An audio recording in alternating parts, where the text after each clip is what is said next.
খুবই চর্চিত ছিলেন পশ্চিমবাংলার রাজনীতিতে, কন্ট্রিবিউশনও আছে। টিএমসিকে দাঁড় করানোর জন্য তার বিরাট বড় যোগদান আছে। বিজেপিতে উনি সার্ভিস দিয়েছেন, কেন একজন বড় রাজনীতিবিদ পশ্চিমবাংলার চলে গেছেন, খুব কষ্ট পেয়েছেন, অনেকদিন ধরে অসুস্থ ছিলেন। তো তার আত্মার সদ্গতি হোক, পরিবারের লোক শান্তি পান আর মনোবল ফিরে পান, এইটুকু হয়। শ্রদ্ধা জানাই তাকে, আর কি বলবো। 26-এর ভোট বৈতরণী পার করতে মহিলা মুখ্যমন্ত্রীর রাজ্যে এবার মহিলা ভোট লক্ষ্য করছেন বিজেপি এবং তৃণমূলের দেখানো পথেই কি সারা ভারতবর্ষের মহিলারা বেশিরভাগ ভোট বিজেপিকেই দেয়, কারণ বিজেপিকে সবাই বিশ্বাস করে। পশ্চিমবাংলায় মহিলাদেরকে বিভিন্ন রকম প্রলোভন দিয়ে করে তার ভোট নেওয়ার চেষ্টা করেছেন মমতা ব্যানার্জি, এবং সবচেয়ে বেশি বাংলায় মহিলারা অসুরক্ষিত, এটাও প্রমাণিত হয়ে গেছে।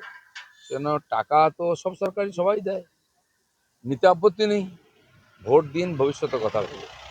সুপ্রিম কোর্টের নির্দেশ মতো আজ থেকে বিচার বিভাগের তদারকিতে শুরু হচ্ছে এসআইআর এর কাজ।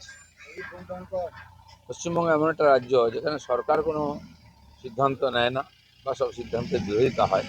সবচেয়ে বেশি মানুষ সরকারি সিদ্ধান্তের বিরুদ্ধে কোর্টে যান। এটাও রাজ্য সরকারের অসহযোগিতায় এরকম লম্বা হয়েছে, কমপ্লিকেটেড হয়েছে। সেই জন্য আদালত হস্তক্ষেপ করেছেন, তা নাহলে তো শেষই হবে না। আর মমতা ব্যানার্জির এটা কালচারই হয়ে গেছে, তার সরকার ডিসিশন নেবে না, এখানকার মানুষ বাধ্য হয়ে কোর্টে যাবে।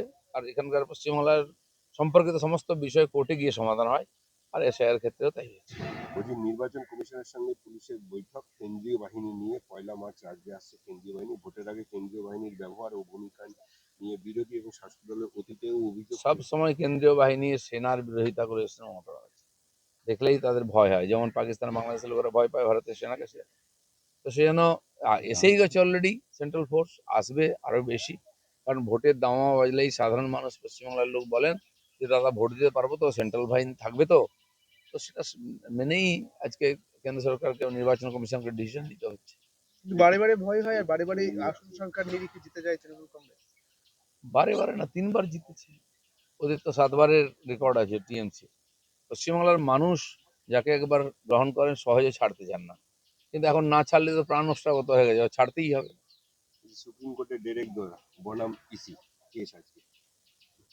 ঠিক আছে, কেস তো বললাম না, পশ্চিমবাংলার সমস্ত কিছু গিয়ে একদম কোর্টের সমাধান হয়, এরকম চলতেই থাকবে। আর ওনারা ভাবছেন কোর্টে নিয়ে গেছেন মানে ঝুলে থাকবে আর ইলেকশনই করতে দেবেন, আরো 5 বছর চলবে, এটা হবে না। মুকুল রায়ের সাথে তো আপনি একাধিকবার কথা, এমন কোনো কথা যেটা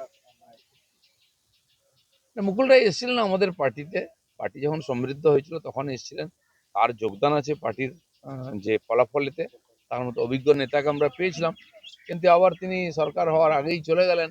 তো ওনার কিছু নিশ্চয় বাধ্যবাধকতা ছিল, আর না হলে চলে গেলেন পার্টি ছেড়ে। সেই জন্য বাস উনি টিএমসিতে শেষ জীবনটা কাটিয়েছেন, কংগ্রেস থেকে বোধহয় রাজনীতি শুরু করেছেন, আমি জানি না আর কোন পার্টিতে ছিলেন। তো সেই জন্য তার প্রতি আমরা কৃতজ্ঞ, তিনিও আমাদের পার্টিতে কাজ করেছেন। কোনো স্মৃতিচারণা আপনার বিভূষিত কৌশলে তাকে আনলেন একদম রাজনীতির চাণক্য? না না, আমার সঙ্গে যোগাযোগ ছিল, আগেও দেখা করেছেন, আমি সভাপতি ছিলাম তখন এসেছেন, এবং তাকে আমরা কাজে লাগিয়েছি তার অভিজ্ঞতাকে। আর আমার কোনো সমস্যা হয়নি ওনাকে নিয়ে, আমরা তাকে সহযোগী হিসাবে, উপদেষ্টা হিসেবে কাজে লাগিয়েছি আমাদের সঙ্গে। শেষ মুহূর্তে দেখতে যাবেন? দেখা যাক, সব তো শেষ হয়ে গেছে, দেখার কি আছে। ঠিক আছে। Thank you.